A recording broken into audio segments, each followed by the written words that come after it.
Halacha Yomi, page 249. Halacha 45.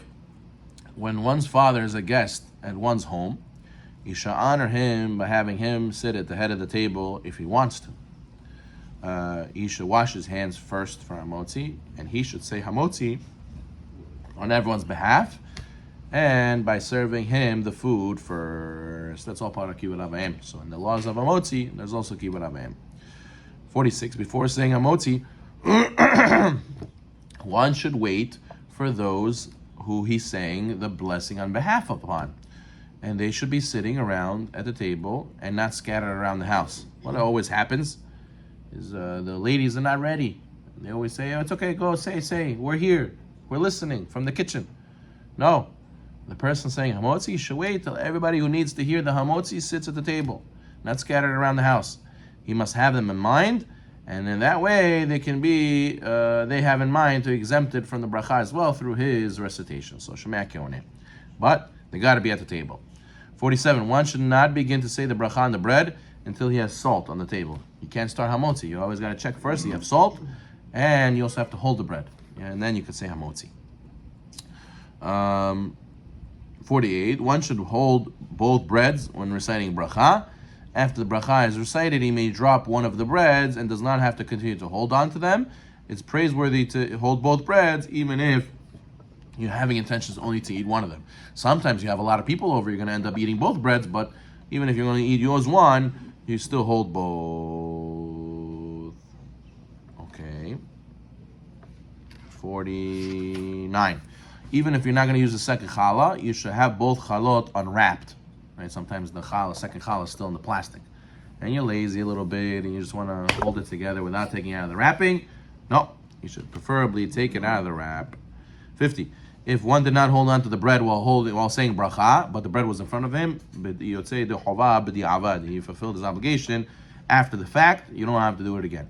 51. If one is wearing gloves because he's cold, or for whatever reason, he should take them off before setting a motzi. We don't have sick. You should actually be touching the bread. 52.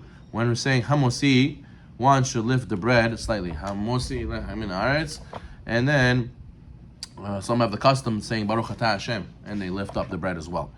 53. One should make a pause between the words lechem, min. Right? Lechem min haaretz. Lechem is mem. Min is also the mem. So it is davuk, dukim. You don't want to swallow one of the mem. So lechem, hamotzi lechem, min haaretz. And avoid slurring the words together. 54. One should not cut the bread until he finished saying hamotzi. Some people are already breaking the bread in the middle of the hamotzi. Hamotzi lechem min haaretz. No, you have to wait till he finishes the bracha, and then rip it. And you have to wait for everybody to say amen also. Everybody has to say amen, and then you rip. 55. Whoever recites hamotzi should first break a kazait for himself and take a bite. Then he should break a kabetza for his wife. Even if your father's there, for Kabbalistic reasons, you have to give to your wife first before your father. Nevertheless, you should apologize even if you do so, because you want to still show kavod to the father. 56. One is not allowed to speak, preferably, until you swallow the first bite of bread. So now there's mahloket. Some say if you chew it already, it's enough, but you shouldn't be talking and chewing at the same time. And also, some poskim say you have to swallow first in order to be able to talk. So therefore, better to first swallow a piece of bread and then talk. If one accidentally spoke about something that's not directly related to eating of the bread or the meal, one must recite a new bracha upon the bread. Let's say you talked before you ate the bread. He said, "Hamotzi lechem min haaretz." Oh, that was so funny.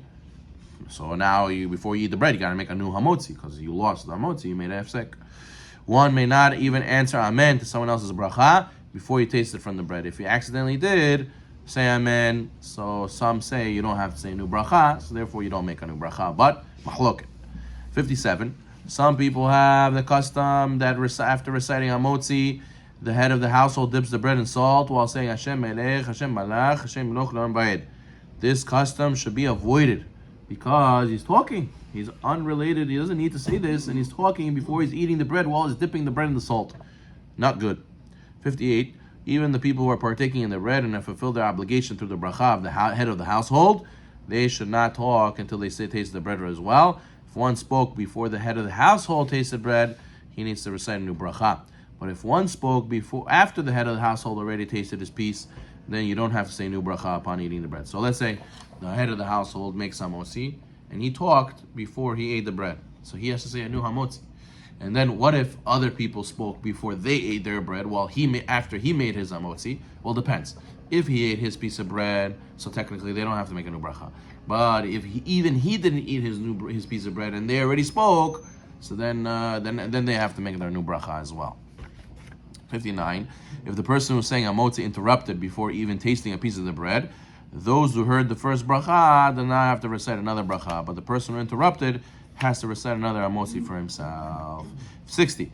If one spoke between the putting in the bread in his mouth and swallowing, he does not have to recite a new bracha. That's what we mentioned before.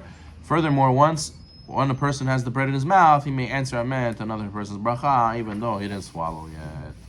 Okay, the question now becomes, how do you break the bread? So if I have two breads, which bread do I break? Which one do I have to use? 61. There is a bunch of customs regarding which of the two loaves one should break first at the meal. Some break the bottom bread first during all the meals, and while others break the top bread always. Others have the custom only breaking the bottom bread at night and the top bread during the day.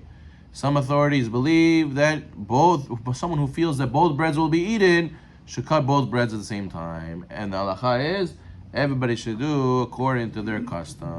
Chacham Ovadia Yosef writes his personal custom was to always break the bottom bread. So whatever bread you want to use, sometimes there's the bigger bread and there's the smaller bread. Sometimes the one bread is warm, the other bread is not warm.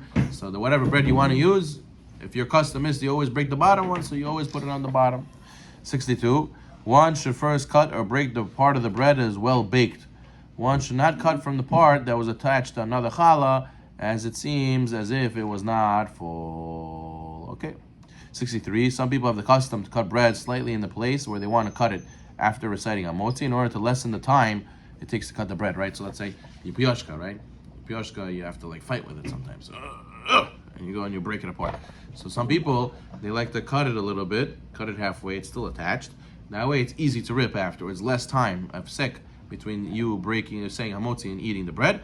On Shabbat, however, one should refrain from doing so. Because what happens if he cuts too much? No lechem mishnah, he cut it already. So therefore, no cutting it, no pre-cutting on Shabbat. 64.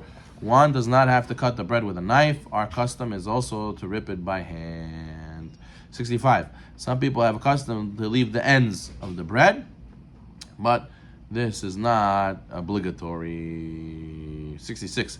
Before cutting the rest of the bread, one should first break a piece that is slightly larger than kazait. Bread, 67. Bread should not be passed from hand to hand.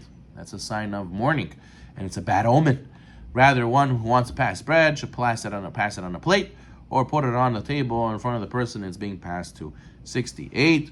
One should not throw bread. Some people say, here, ready? Okay, home run, woo, and he throws it to the other side of the table.